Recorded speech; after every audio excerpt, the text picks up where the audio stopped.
어리석은 왕 르호보암입니다.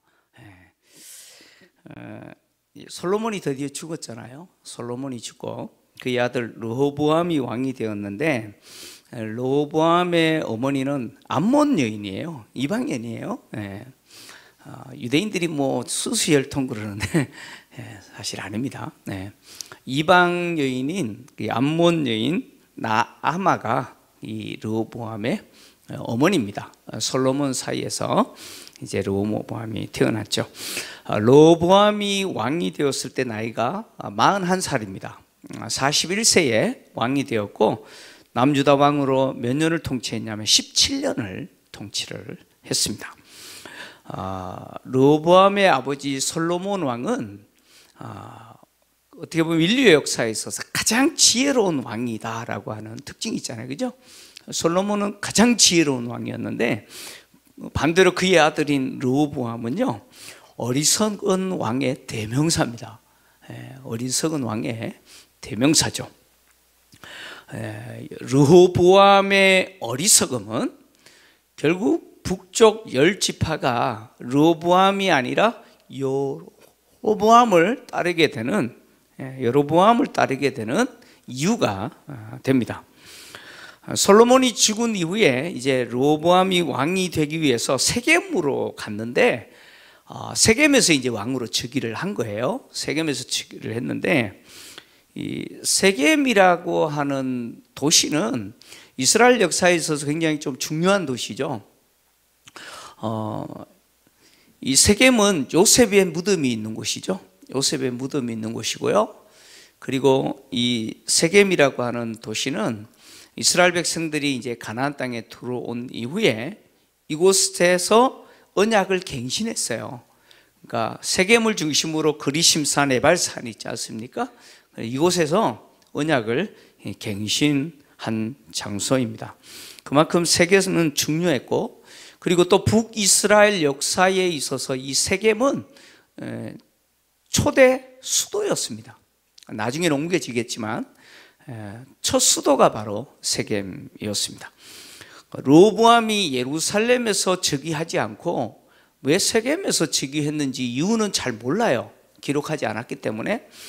근데 분명한 것은 당시 이스라엘 왕이 즉위하는 데 있어서 구체적으로 뭐 정해져 있는 그런 어떤 그게 없었어요. 다시 말하면 매뉴얼이 없었습니다. 그 솔로몬이 즉위할 때도 막 이렇게 다윗이 타던 마차에 태워가지고 선포하는 것으로 끝났잖아요, 그죠? 이 선포하는 것으로 끝났어요.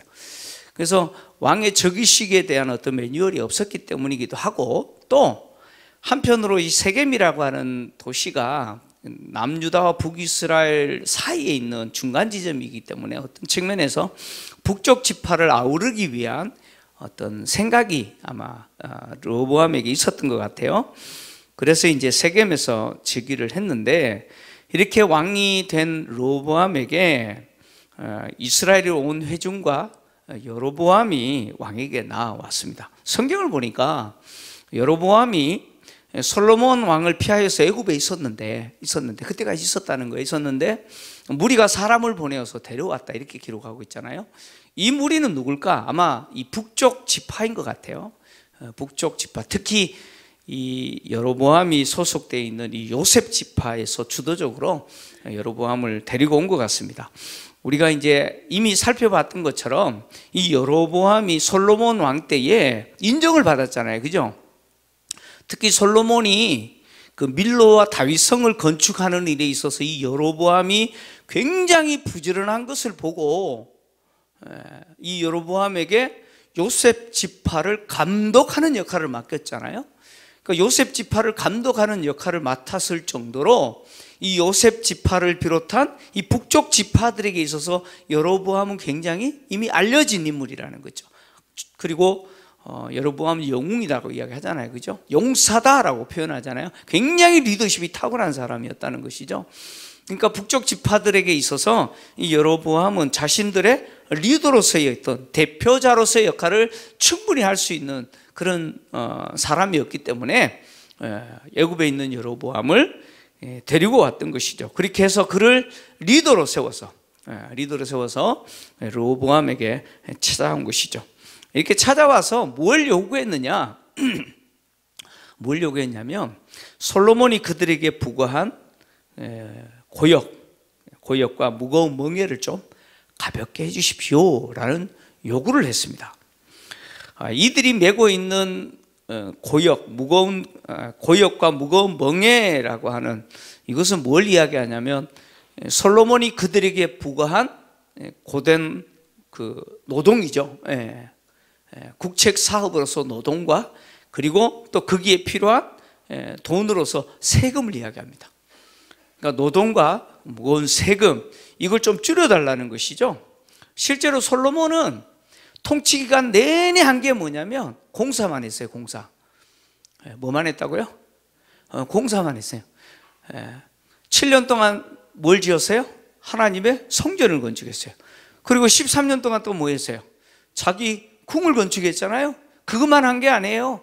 밀로와 또 다윗 성을 건축했고 또 더하여서 이스라엘 지역에 있어서 지형적으로 굉장히 중요한 위치에 있는 그 성읍들이죠. 뭐 핫솔, 무깃도, 게셀이라고 하는 이런 도시들을 전략화하여서 요새화시키는 그런 어마어마한 국책 공사들을 계속해서 진행했어요. 그러니까 솔로몬은 공사에서 공사로 끝난 통치가 솔로몬이라고 보시면 됩니다. 그만큼 공사를 많이 했습니다. 이런 공사를 하려면 또 일꾼이 필요하잖아요. 그래서 솔로몬이 역군을 일으켰잖아요. 열왕기상 9장 15절을 보면 솔로몬이 역군을 일으킨 목적이 이것 때문이라고 이야기합니다. 같이 한번 읽을까요? 시작. 솔로몬 왕이 역군을 일으킨 까닭은 이러하니 여호와의 성전과 자기 왕궁과 밀로와 예루살렘 성과 핫솔과 무깃도와 게셀을 건축하려 하였음이라. 솔로몬이 이런 일을 위해서 역군들, 일하는 사람들을 세웠다는 거죠. 그러니까 처음에는 솔로몬이 공사를 하면서 이스라엘 사람들은 역군으로 세우지 않았어요. 처음에는 누구를 세웠냐면 이스라엘 백성들이 가나안 땅을 정복했을 때 완전히 쫓아내지 못했던 가나안 원주민들이 있었잖아요. 아모리 족속, 헷 족속, 또 브리스, 히위 족속 이런 남은 사람들을 역군으로 사용하여서 종을 삼고 공사를 했어요. 그런데 점점 시간이 지나면서 솔로몬 통치 후반기로 가면은 이스라엘 사람들도 공사에 투입하기 시작합니다. 역군으로 세우기 시작해요. 그 대표적인 사람이 바로 여로보암과 요셉 족속이죠. 그래서 이 여로보암이 밀로와 다윗 성을 건축하는 그 일에 솔로몬이 이렇게 보니까 이 친구 되게 부지런하거든요. 그래서 뭘 세웠어요? 요셉 지파의 감독관을 세웠잖아요. 그 요셉 지파가 뭘 하고 있었어요? 역군으로서 동원이 돼가지고 솔로몬이 하는 그 공사에 지금 역군으로 지금 일을 하고 있는 것이죠. 그래서 그 일을 좀 어떻게 하라는 거예요? 가볍게 좀 해달라는 거예요. 근데 지금 여로보암과 이 이스라엘 온 백성들이 지파가 지금 와서 말하는 이 내용 가운데 이 고역과 멍에라는 표현이 있잖아요. 이 고역과 멍에라고 하는 이 표현은 사실 이스라엘 백성들이 애굽에서 종살이 할 때 모습이에요. 출애굽기 6장 6절 7절을 좀 보면 하나님이 종살이 하는 이스라엘 백성들을 향해서 이렇게 말씀하셨어요. 모세에게 같이 읽습니다. 시작. 그러므로 이스라엘 자손에게 말하기를 나는 여호와라. 내가 애굽 사람의 무거운 짐 밑에서 너희를 빼내며 그들의 노역에서 너희를 건지며 편팔과 여러 큰 심판들로서 너희를 속량하여 너희를 내 백성으로 삼고 나는 너희의 하나님이 되리니 나는 애굽 사람의 무거운 짐 밑에서 너희를 빼낸 너희의 하나님 여호와인 줄 너희가 알지라. 아멘. 하나님은 모세를 부르시고 이스라엘 백성들에게 보내시면서 하실 말씀이 이렇게 말씀하셨다는 거예요. 나는 누구라는 거예요? 이스라엘 백성들을 애굽 사람들의 그 무거운 짐 밑에서 빼내고 그들의 노역에서 건져주시는 분. 레위기 26장 13절에서 하나님 또 이렇게 말씀하셨어요. 같이 읽습니다. 시작. 나는 너희를 애굽 땅에서 인도해 내어 그들에게 종된 것을 면하게 한 너희 하나님 여호와이니라. 내가 너희의 멍에의 빗장을 부수고 너희를 바로 서서 걷게 하였느니라. 아멘. 애굽에서 종살이 하던 이스라엘 백성들을 건져주신 사건을 이야기하면서 너희 멍에를 어떻게 했어요? 벗겨줬다라고 이야기를 하죠. 그러니까 지금 이 이스라엘 온 지파와 온 백성과 지금 르호보암에게 와서 우리가 하고 있는 이 고역이죠. 고역과 그리고 무거운 멍에를 좀 가볍게 해달라고 하는 이것은 지금 현재 자신들이 어떤 상태에 있다는 거예요. 과거에 우리 조상들이 애굽에서 종살이 하던 그 상태와 다를 바 없다는 거예요. 지금 자신들의 상태가, 자신들의 처지가 지금 솔로몬이 통치하는 상황에서 그렇다는 거예요. 우리가 알다시피 솔로몬이 통치했을 때 이스라엘 백성들은 뭘 누렸어요? 번영과 풍요를 누렸잖아요. 그죠? 그럼에도 불구하고 후기에 가면 이스라엘 백성들은 마치 애굽에서 종살이 했던 그 고된 노역과 뭐예요? 무거운 멍에를 맨 그 종살이 하던 모습으로 돌아가 버렸다는 거예요. 지금 자신들의 처지가 지금 그런 상태라는 거예요. 그러니까 이것을 좀 어떻게 하라는 거예요? 좀 가볍게 해달라고 요청한 거죠. 이들의 요구는 너무 부당합니까? 정당합니까? 여러분, 정당한 요구예요. 부당한 게 아니죠. 당시 이 메소포타미아 같은 나라는 새롭게 왕이 이 즉위식을 가지면 백성들에게 긍휼을 베풀었어요. 그래서 고된 노역에서 뭐 벗어나게 해주거나 아니면 또 세금을 면제해 주거나 또 빚을 뭐 탕감해 주거나 이런 일들을 했어요. 그러니까 당시 고대 시대의 왕이 즉위하면 백성들에게 이런 일들을 하는 것은 당연했어요. 우리도 그렇잖아요. 그죠? 대통령이 막 이렇게 취임하면 특별 사면 막 이런 거 하잖아요. 그죠? 당시도 그랬어요. 그러니까 지금 르호보암이 이제 새롭게 왕이 되었으니까 그런 걸 기대할 수 있잖아요. 백성들 입장에서. 백성들 입장에서 기대할 수 있는 게 뭐예요? 이 노역과 무거운 멍에 이거 좀 벗겨달라는 거예요. 좀 가볍게 해달라는 거거든요. 때문에 이 백성들의 요구는 부당한 요구가 아니고요, 사실 정당한 요구예요. 이 르호보암은 이 요구를 듣고는 어떻게 반응하냐? 즉시 대답 안 해요. 즉시 대답하지 않고 돌아갔다가 3일 후에 다시 오라라고 이야기합니다. 그리고 나서 르호보암은 아버지 솔로몬을 모셨던 어르신들이잖아요. 노인들과 의논을 하고 그들에게 뭘 구하느냐? 조언을 구해요. 충고를 구합니다. 그리고 또 자신과 동시대에 태어나서 자란 젊은 친구들에게 또 조언을 구하죠. 솔로몬을 모셨던 노인들은 이 르호보암에게 어떻게 조언했냐면 그 백성들의 요구를 들어주라라고 이야기합니다. 들어줘라. 그러면서 이 노인들이 르호보암에게 뭘 요청하냐면 왕은 백성들을 섬기는 자가 되어야 된다고 이야기합니다. 백성들을 섬기는 자가 되면 백성들이 도리어 왕을 영원히 섬길 겁니다. 이렇게 조언을 했다는 거예요. 그러니까 노인들이 이렇게 조언한 것은 다 이유가 있죠. 백성들의 요구가 타당하기 때문이죠. 노인들은 알아요. 솔로몬이 통치했을 때 그 통치 후기에 지금 이스라엘 백성들이 끊임없는 국책 사업으로서 이 공사로 인해서 너무 힘든 시간들을 보내고 또 거기에 필요한 세금들 또 감당하느라 지금 피폐해졌다는 거 알잖아요. 그러니까 얼마나 이 사람들을 힘들게 했는지 이 노인들은 아는 거예요. 그래서 그들의 요구를 들어주고 가볍게 해줄 뿐만 아니라 왕은 백성들을 섬기는 자로서 역할을 해야 된다는 거예요.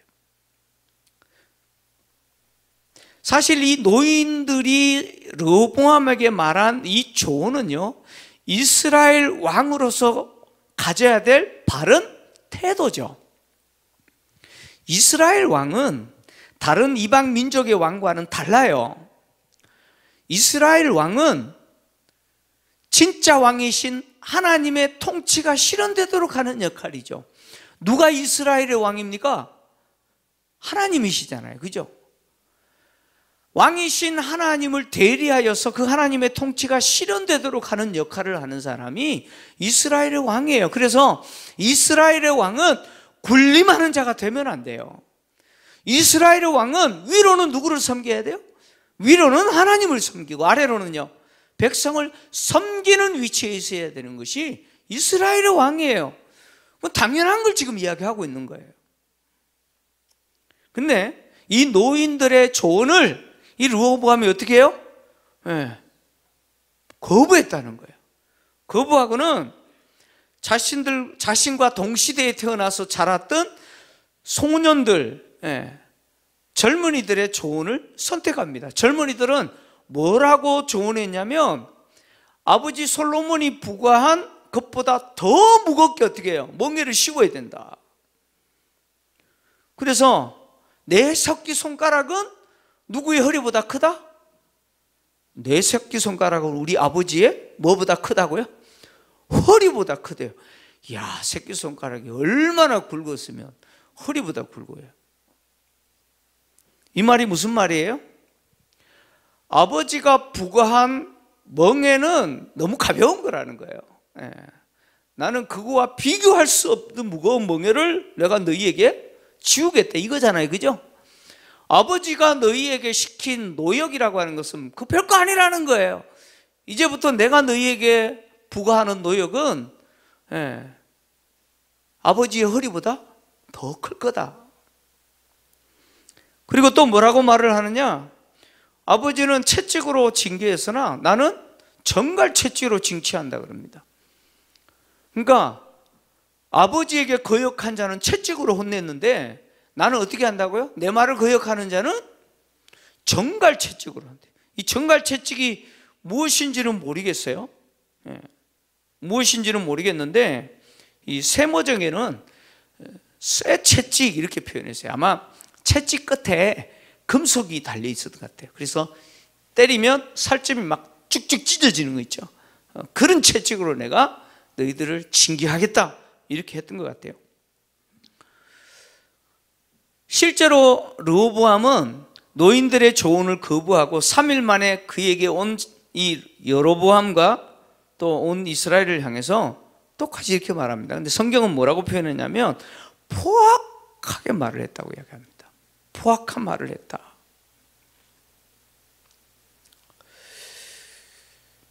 성경은 르호보암이 받아들인 그 조언을 한 젊은 자들을 뭐라고 표현했냐면 자기와 함께 자란 어린 사람들 이런 표현을 썼어요. 그죠?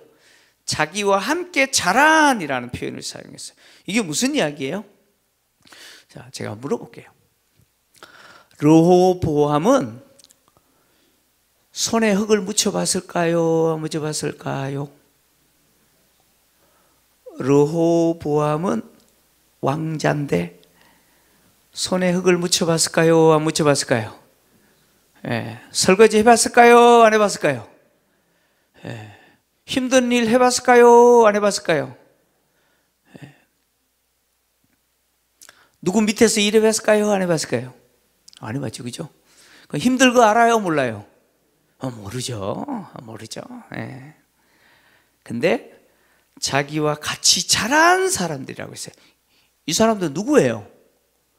흙수저예요? 금수저예요?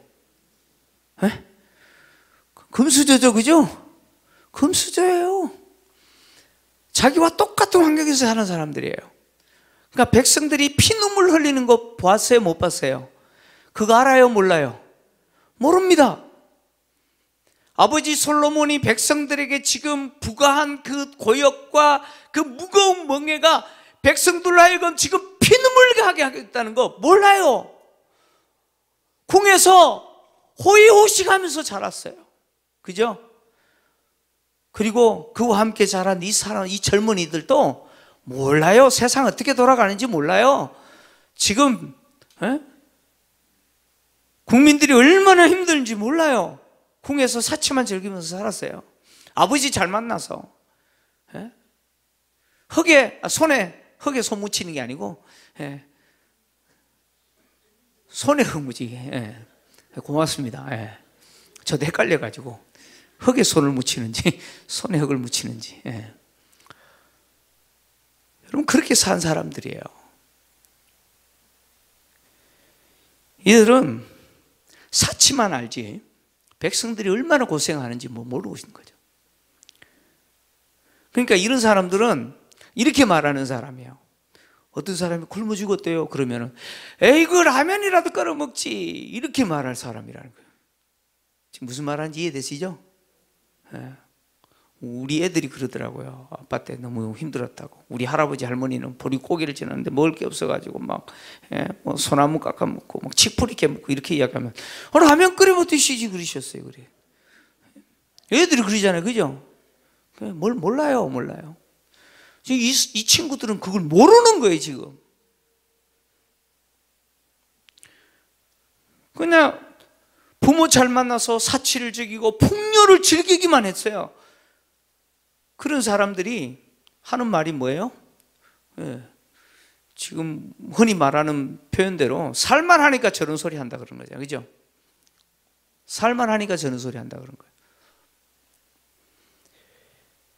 로보암은 노인들의 충고를 따르지 않고 이 젊은이들의 충고를 따라서 똑같이 이야기해요.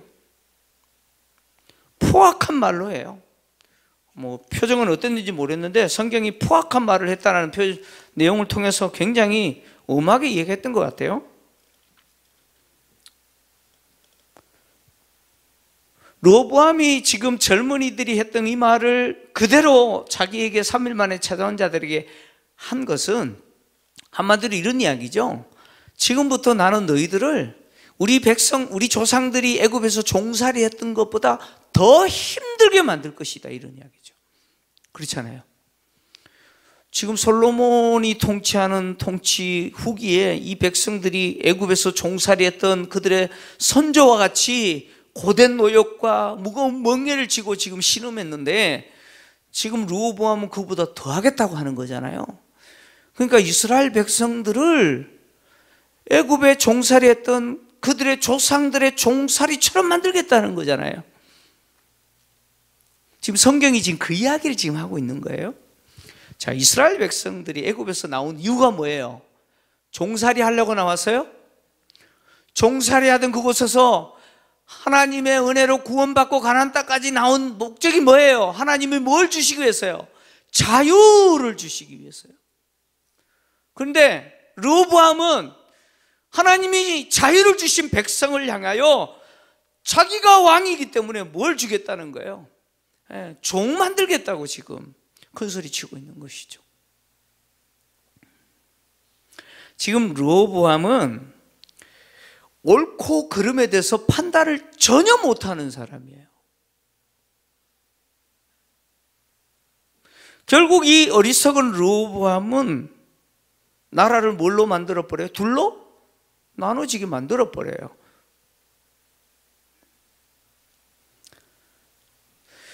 근데 성경은 또 이렇게 표현하죠. 르호보암의 이 행위로 인해서 나라가 이제 둘로 나눠지게 되는데 이 일은 누구로 말미암았다고 이야기하죠? 여호와께로 말미암았다라고 표현하잖아요. 그죠? 오해하시는 분이 간혹 있어요. 오해하셔가지고 지금 르호보암이 하고 있는 행동과 이 말, 이 모든 것이 하나님이 그렇게 해서 했다 이렇게 오해하면 안 돼요. 여호와에게로 말미암았다라고 하는 이 표현을 잘못 오해해서 이 르호보암의 어리석음은 하나님이 그렇게 만들었기 때문이다 라고 생각하는, 그런 생각하시면 안 된다 이 말입니다. 여러분 인간은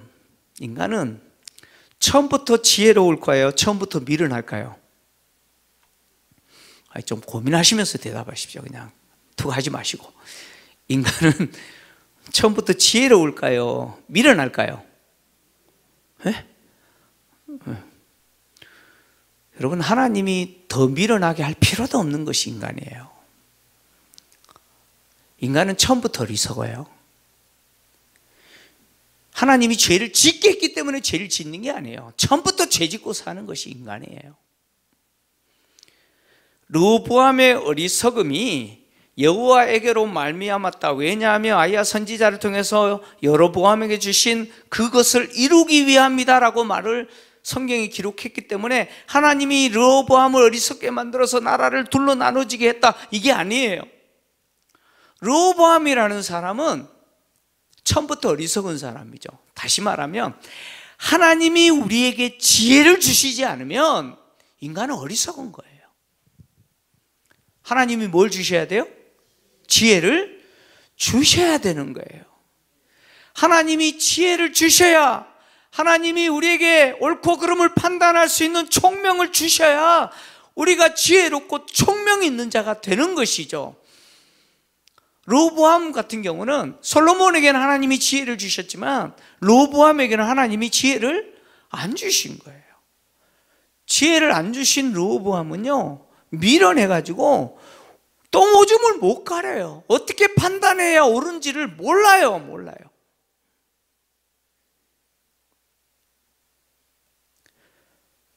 인간은 그런 존재예요.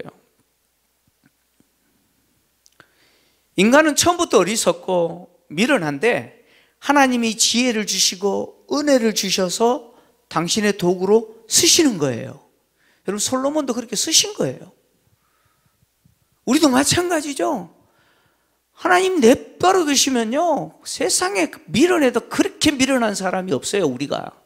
그런데 하나님이 은혜를 주시고 지혜를 주시고 감당할 수 있는 힘을 주시니까, 그래서 하나님이 도구로 쓰시니까 이 자리에 있는 거죠. 그죠? 믿습니까? 세상에 교만한 사람이 자기 잘났다고 생각하는 사람이죠. 인간은 그것을 모르기 때문에 교만한 거죠. 교만한 거예요. 여러분, 살다 보면 답이 없는 사람이죠. 답이 없는 사람. 자기는 잘났다고 생각하는 사람. 답이 있어요? 답 없어요.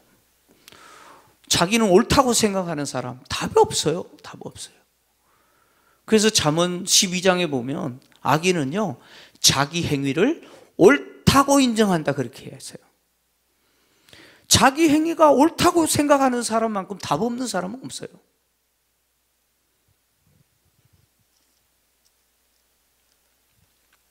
교만한 인간이죠. 내가 지혜롭다고 생각하는 거예요. 원래 어리석은데 하나님이 지혜를 주시지 않으면 우리는 어리석은 존재인데 교만하여서 지혜롭다고 생각하는 거예요. 그래서 하나님께 기도도 안 해요. 은혜도 안 구해요. 나 힘으로, 내 손으로 다 할 수 있다고 생각하는 거예요. 세상 무서운 사람이에요, 진짜. 간혹 이런 사람이 있어요. 제가 이제 전도할 때 친구 가운데 하나가 그런 이야기. 하나님이 지옥을 안 만들면 인간이 왜 지옥 가냐고. 그렇게 이야기하는 사람이 있어요. 하나님이 지옥 만들었기 때문에 인간이 지옥 간다는 거예요. 하나님이 지옥을 만드셨기 때문에 인간이 지옥이 갑니까? 인간이 죄를 지었기 때문에 지옥 갑니까? 이분 삐뚤어도 말은 바로 해야죠. 하나님이 죄를 짓게 했기 때문에 죄를 짓는 겁니까? 자기가 죄를 지었기 때문에 죄인인 겁니까? 왜 대답을 안 하십니까? 나는 처음부터 죄인이에요.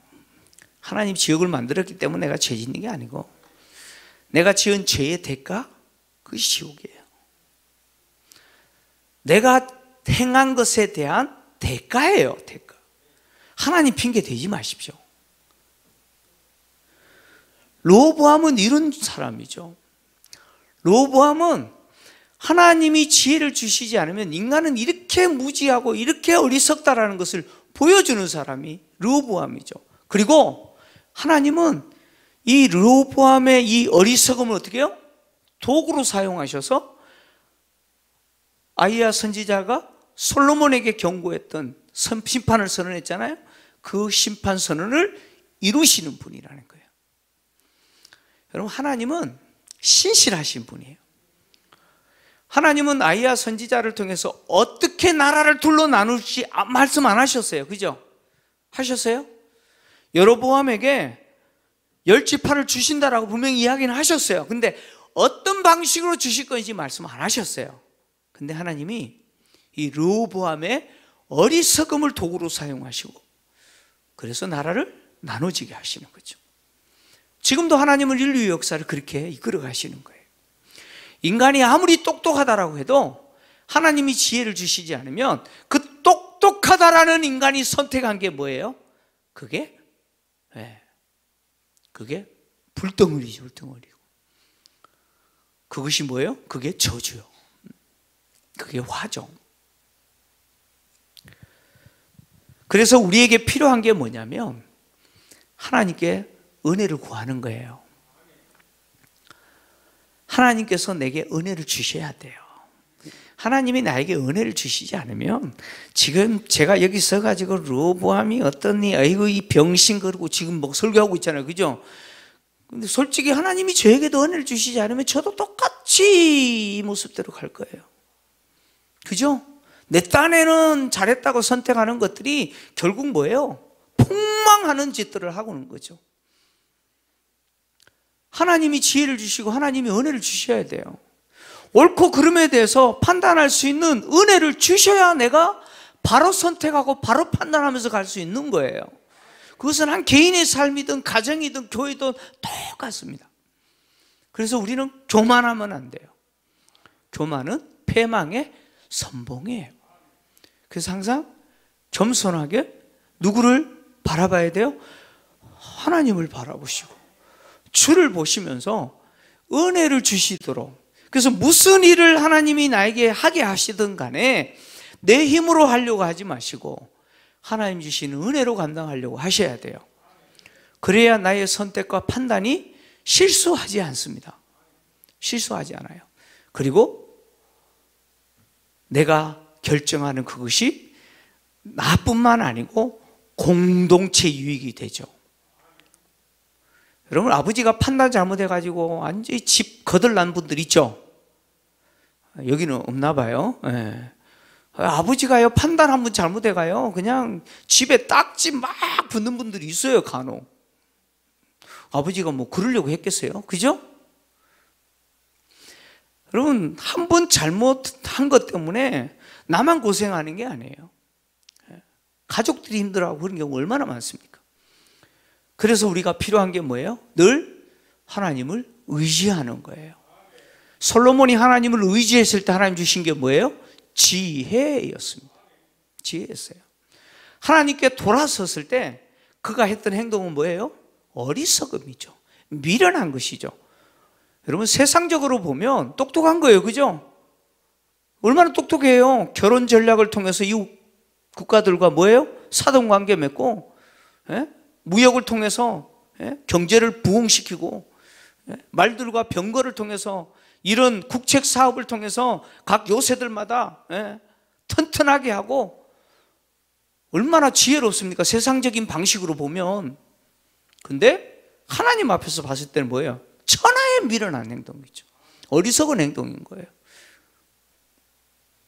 그래서 우리에게 필요한 것은 뭐냐면 하나님의 은혜요, 하나님 주시는 지혜입니다. 여러분, 하나님의 주시는 은혜와 힘으로 나의 개인의 삶, 우리 가정뿐만 아니라 교회에서 우리에게 주신 그 직분 감당하시는 저와 여러분 되시길 주의 이름으로 축원합니다.